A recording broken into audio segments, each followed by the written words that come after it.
КТ легких может быть нормальной. Сатурация 98%. Врач говорит, все у вас хорошо.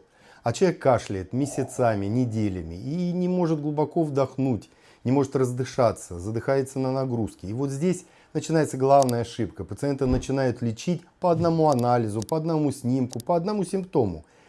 А в пульмонологии так не работает. Я Кулешов Андрей Владимирович, я врач-пульмонолог, кандидат медицинских наук. Более 30 лет я занимаюсь лечением и диагностикой заболеваний легких, нарушением дыхания, в том числе и во сне, а также занимаюсь бессонницей.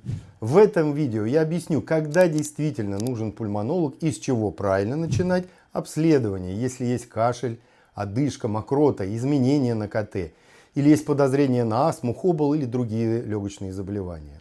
Первая ситуация. Кашель держится более 4-6 недель. Очень часто его называют остаточным. Но если кашель длится уже больше месяца, это уже не просто после инфекции. За ним могут стоять кашлевая астма, гиперреактивность бронхов, рефлюкс, хроническое воспаление, бронхоэктазы, интерстициальные болезни. И здесь важно не просто применять лекарства, а искать причины кашля, его механизм. Вторая ситуация. Сатурация нормальная, а дышать тяжело. Пульсоксиметр показывает кислород в крови в норме, но он не показывает, как работают бронхи. Если бронхоспазм, если гиперреактивность, если вообще воспаление или нарушение дыхательного паттерна. Поэтому сатурация 98 не означает, что с дыханием все в порядке. Третья ситуация. Человек говорит, это нервы.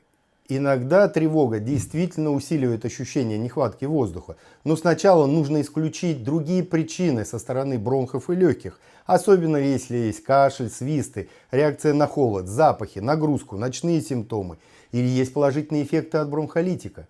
Четвертая ситуация. КТ легких сделали, но понятного ответа нет. КТ показывает структуру легких, но оно не показывает функцию дыхания, поэтому при нормальном КТ у человека может быть бронхиальная астма, бронхоспазм, нарушение вентиляции, гиперреактивность или гиперчувствительность бронхов. И наоборот, изменения на КТ иногда требуют не паники, а грамотного сопоставления со спирометрией, жалобами, анализами или другими исследованиями.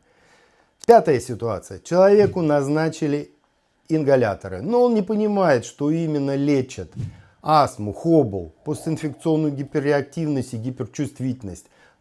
Ошибка техники ингаляции. Неподходящий ли это препарат? Ингалятор сам по себе не диагноз. Важно понимать, зачем он назначен, как оценивать эффект, когда схему необходимо менять.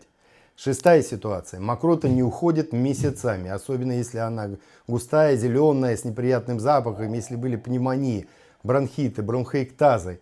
И здесь вопрос не только в антибиотиках. Часто проблема в том, что бронхи плохо очищаются. Тогда нужна другая логика лечения. Диагностика причин и восстановление дренажа бронхов.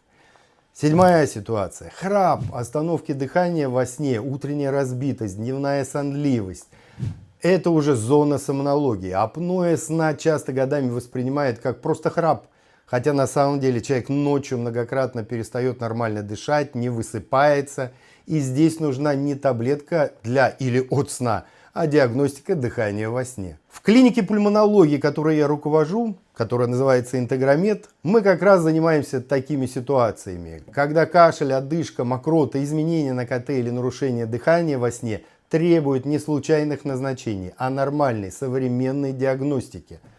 Мы смотрим не один анализ, и не один снимок, и не один симптом, а всю картину в целом. Жалобы, анамнез, КТ, спирометрию, оксид азота в выдыхаемом воздухе, результаты исследований, которые уже проводились. Если у вас кашель, одышка, мокрота, непонятное КТ и ощущение, что лечение идет по кругу и не туда, напишите слово «дыхание», и мы вам поможем.